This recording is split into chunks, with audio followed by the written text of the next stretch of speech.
ഈ സന്ദർഭത്തിൽ പറയാതിരിക്കാൻ നിർവാഹമില്ല.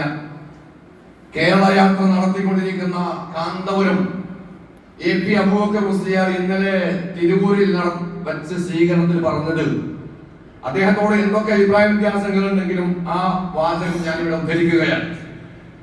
അദ്ദേഹം ഇന്നലെ പറഞ്ഞത് വളരെ സ്വാഗതാർഹമാണ്, പറയേണ്ടതാണ്.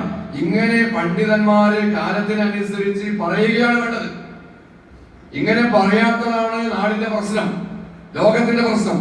പണ്ഡിതന്മാർ, ഉലമാക്കളും ഉമറാക്കളും ഒക്കെ സന്ദർഭത്തിനനുസരിച്ച് ഇത്തരം വർത്തമാനങ്ങൾ പറഞ്ഞാൽ ഇങ്ങനെ മുസ്ലിങ്ങൾക്കെതിരെ എന്നല്ല ആർക്കെതിരും ആരും ഉറഞ്ഞു തുള്ളുകയില്ല.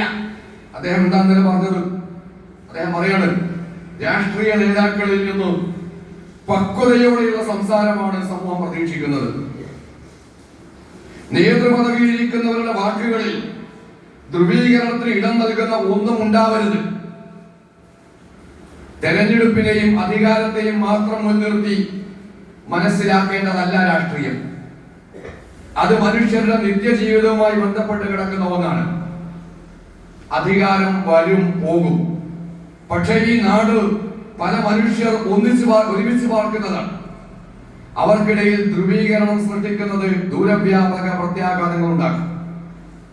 കേരളം മറക്കാൻ ആഗ്രഹിക്കുന്ന ദൗർഭാഗ്യകരമായ സംഭവങ്ങളെ വീണ്ടും ഓർമ്മിപ്പിക്കരുത്.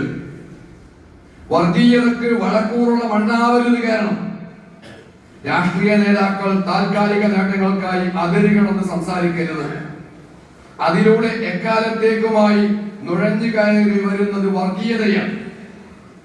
വന്നു കഴിഞ്ഞാൽ അത് എളുപ്പം തിരിച്ചു പോകില്ല. ജനങ്ങളുടെ ജീവൽ പ്രശ്നങ്ങളെ അഭിസംബോധന ചെയ്തുകൊണ്ട് വേണം തെരഞ്ഞെടുപ്പിനെ നേരിടാൻ എന്ന് കാന്തപുരം AP അബൂബക്കർ മുസ്ലിയാർ അദ്ദേഹത്തിന്റെ കേരള യാത്രക്ക് തിരുവൂരിൽ നൽകിയ സ്വീകരണത്തിൽ ഇന്നലെ പറഞ്ഞത് വളരെ പ്രസക്തമാണ്. നമ്മൾ അദ്ദേഹത്തെ സ്വാഗതം ചെയ്യുകയാണ്, അഭിനന്ദിക്കുകയാണ്.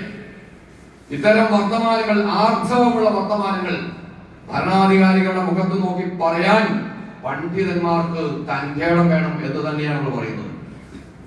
അതുകൊണ്ട് രാഷ്ട്രീയ നേതാക്കന്മാരിൽ നിന്ന് വന്നുകൊണ്ടിരിക്കുന്ന, പ്രത്യേകിച്ചും അധികാരികളിൽ നിന്ന് വന്നുകൊണ്ടിരിക്കുന്ന ഇത്തരം പ്രകോപനപരമായ, വിധ്വംസകരമായ, ആളുകളെ സമൂഹത്തെ തമ്മിൽ ഭിന്നിപ്പിക്കുന്ന ഇത്തരം വർത്തമാനങ്ങളിൽ നിന്ന്, പ്രസ്താവനകളിൽ നിന്ന് ഇവർ മാറി നിൽക്കണം എന്നാണ് നമുക്ക് പറയാനുള്ളത്.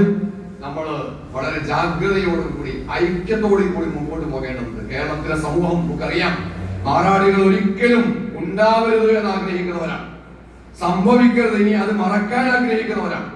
കേരളത്തിൽ ഒരർത്ഥത്തിലുള്ള വർഗീയ ധ്രുവീകരണവും ഭിന്നിപ്പും ഉണ്ടാകാൻ പാടില്ല.